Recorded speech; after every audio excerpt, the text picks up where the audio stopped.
Assalamualaikum warahmatullahi wabarakatuh. Waalaikumsalam warahmatullahi wabarakatuh. Innal hamdalillah nahmaduhu wa nasta'inuhu wa nastaghfiruh wa na'udzubillahi min syururi anfusina may yahdihillahu fala mudhillalah wa may yudhlil fala hadiyalah. Asyhadu an la ilaha illallah wa asyhadu anna Muhammadar Rasulullah. Qala Allah Ta'ala fil Qur'anil Karim, a'udzu billahi minasyaitonir rajim. Bismillahirrahmanirrahim. Wa idza maridtu fahuwa yashfin. Qala Rasulullah sallallahu alaihi wasallam, ma anzalallahu da'an inna anzalalahu syifaan. Shadaqallahul azim alayah. Segala puji kita curah limpahkan kepada Allah Subhanahu wa Ta'ala yang mana telah memberikan kita beribu-ribu kenikmatan, diantaranya nikmat iman dan Islam. Sholawat serta salam semoga selalu tercurah limpahkan kepada junjungan kita, yakni Habibana wa Nabiyana Muhammad Sallallahu alaihi wasallam. Tak lupa kepada para keluarganya, sahabatnya, tabi'in dan tabiatnya, dan semoga sampai kepada kita selaku umatnya hingga akhir zaman. Amin, amin ya robbal Amin. Langsung saja di sini saya akan menjelaskan tentang hadis penyakit pasti ada obatnya. Saya akan membacakan hadisnya. Bismillahirrahmanirrahim.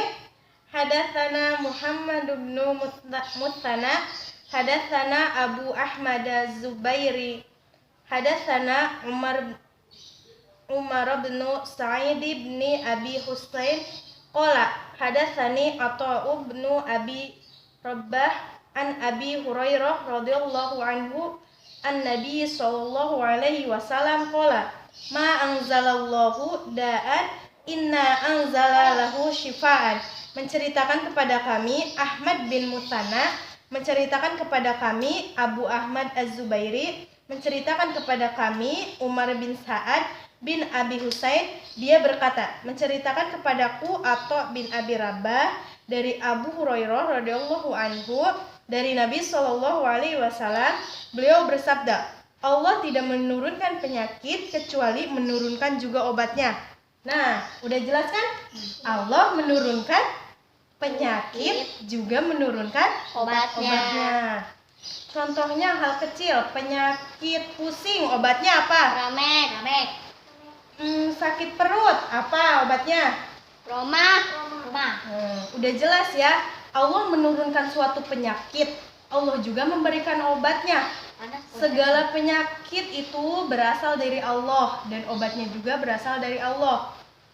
Kayak peramek, Roma itu hanya perantara ya. Seperti sekarang nih, lagi boomingnya penyakit apa? Corona. Virus corona. Udah ada obatnya belum? Belum. Nah, virus corona itu dari Allah. Obatnya juga dari Allah. Cuman sekarang belum ditemukan obatnya. Dan pasti itu ada obatnya, ya. Penyakit itu datangnya dari Allah dan obatnya juga dari Allah. Seperti dalam Quran surat Asy-Syura ayat 80. Bismillahirrahmanirrahim. Wa idza maridtu fahuwa yashfin. Artinya, dan apabila aku sakit, dialah yang menyembuhkan aku. Nah, udah jelas ya tadi di hadis tadi juga ya. Setiap penyakit pasti ada obatnya. Di dalam Al-Qur'an juga udah jelas. Dan apabila aku sakit, dialah yang menyembuhkan aku. Dialah di sini itu Allah. Nah, jadi kesimpulannya dari hadis tadi sama surat Asy-Syura ayat 80 tadi, bahwasanya setiap penyakit itu pasti ada obatnya. Karena penyakit itu datangnya dari Allah dan obatnya juga dari Allah. Kita jangan seenaknya menjalankan kehidupan sehari-hari, mentang-mentang udah ada obatnya, jadi seenaknya makan sembarangan, jajan sembarangan. Kita harus tetap berwaspada, bersih-bersih, Cuci tangan, jajannya jangan sembarangan. Ya. Terus selanjutnya ada hadis tentang lockdown di wilayah saat terjadi wabah penyakit. Hadisnya yang diriwayatkan Bukhari. Bismillahirrahmanirrahim. Hadatsana Hafsu bin Umar, hadatsana Syu'bah qala akhbarani Habib bin Abi Thabit qala sami'tu Ibrahim bin Sa'id qala sami'tu Usammah bin Zaid yuhadditsu su'dan 'anin Nabi sallallahu alaihi wasallam annahu qala idza sami'tum bit-ta'uni bi aradin fala tadkhuluha wa idza waqa'a bi aradin wa antum biha fala tahruju minha.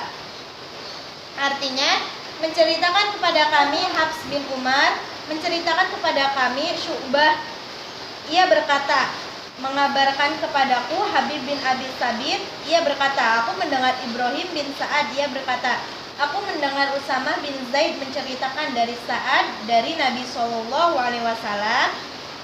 Beliau bersabda, jika kamu mendengar wabah di suatu wilayah, janganlah kalian memasukinya.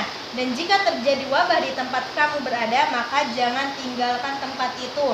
Nah, sekarang di sini lagi terjadi lockdown. Nah, kita nggak boleh keluar rumah. Seluruh umat dunia sekarang dihadapkan pada sebuah wabah penyakit yang bernama COVID, virus corona. Nah, sekarang diberlakukan untuk tetap di rumah aja. Karena agar terhindar dari virus corona. Nah, ternyata kejadian seperti ini tuh udah ada zaman dulu. Zamannya Khalifah Umar bin Khattab. Nah, dulu itu ada juga kejadian seperti ini sampai di lockdown ya.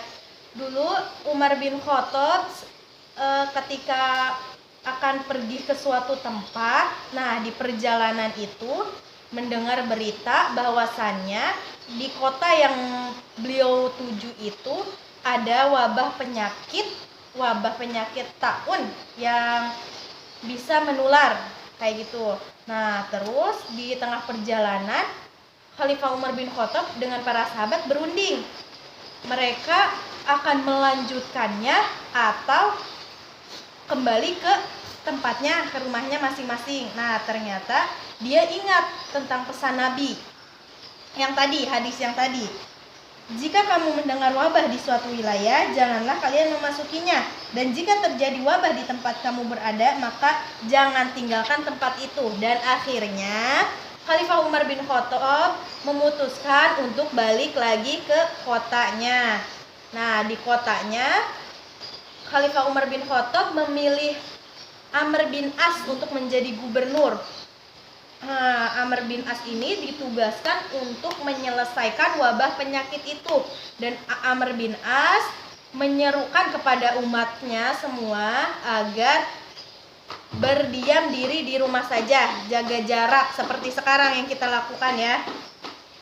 Nah, dapat kita ambil dari kisah tersebut, intinya kita harus mawas diri, harus berjaga-jaga walaupun kita tahu penyakit itu pasti ada obatnya. Penyakit itu datangnya dari Allah, tapi kita juga harus berjaga-jaga, harus berwaspada ya.